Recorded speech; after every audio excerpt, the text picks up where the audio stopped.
Taste the Daily. Thoothukudi மாவட்டம் தென்திருப்பேரை மகர நெடுங்குழைக்காதர் கோயிலில் கோசாலையை இடமாற்றி அமைக்கும் விடிய அரசுக்கு பக்தர்கள் கடும் கண்டனம் தெரிவித்தனர். தென்திருப்பேரை கோயிலில் கோசாலை விரிவாக்கம் செய்ய கடந்த ஆண்டு அடிக்கல் நாட்டப்பட்ட நிலையில் வேறொரு இடத்தில் கோசாலையை அமைக்கும் பணியை துவங்கப்பட்டது.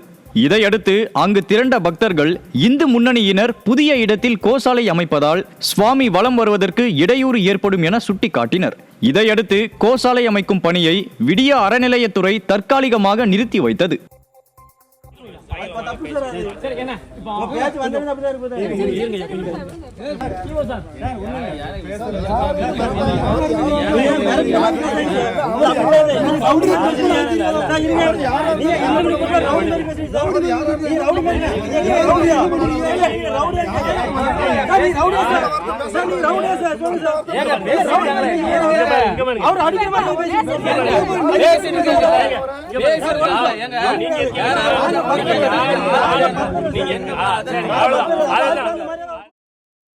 திருப்பூர் மாவட்டத்தில் சமூக ஆர்வலர்களுக்கு உரிய பாதுகாப்பு வழங்க கோரி மாவட்ட ஆட்சியர் அலுவலகத்தில் மனு அளிக்கப்பட்டது. திருப்பூர் மாவட்டத்தில் பல்வேறு முறைகேடுகளுக்கு எதிராக போராடி வந்த சமூக ஆர்வலர்கள் சிலர் சமீபத்தில் கொலை செய்யப்பட்டனர். எனவே சமூக ஆர்வலர்கள் பாதுகாப்பான தனி சட்டத்தை நிறைவேற்ற கோரி பேரூராட்சி தலைவர் கார் ஏற்றி கொலை செய்யப்பட்ட முதியவரின் படத்துடன் சமூக ஆர்வலர்கள் மனு அளித்தனர். ஸ்டாலின் ஆட்சியில் முறைகேடுகளை எதிர்ப்பவர்களுக்கு பாதுகாப்பில்லை என குற்றச்சாட்டு எழுந்துள்ளது. சென்னையில் இருந்து திருச்செந்தூர் சென்ற ஆம்னி பேருந்தில் இருந்து 52 சவரன் தங்க நகைகள் திருடப்பட்ட சம்பவத்தில் ஆம்னி பேருந்து நடத்துனர் சிக்கினார்.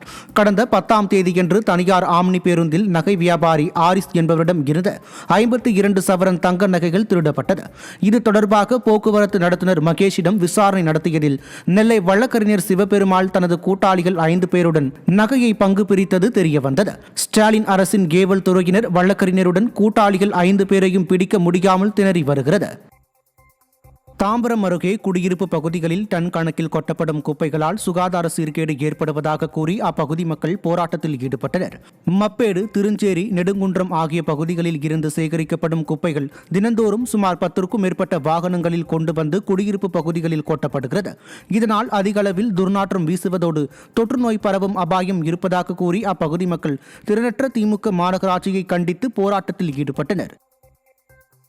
காஞ்சிபுரம் அருகே 2 இருசக்கர வாகனங்கள் நேருக்கு நேர் மோதிக்கொண்ட விபத்தில் 2 பேர் உயிரிழந்த பதபதைக்க வைக்கும் சிசிடிவி காட்சி வெளியாகியுள்ளது.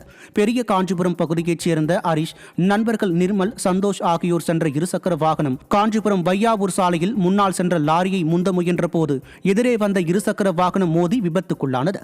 இதில் ஹரிஷ், நிர்மல் இருவரும் உயிரிழந்த நிலையில் சந்தோஷ் மற்றும் எதிரே மற்றொரு இருசக்கர வாகனத்தில் வந்த இருவர் படுகாயமடைந்தனர்.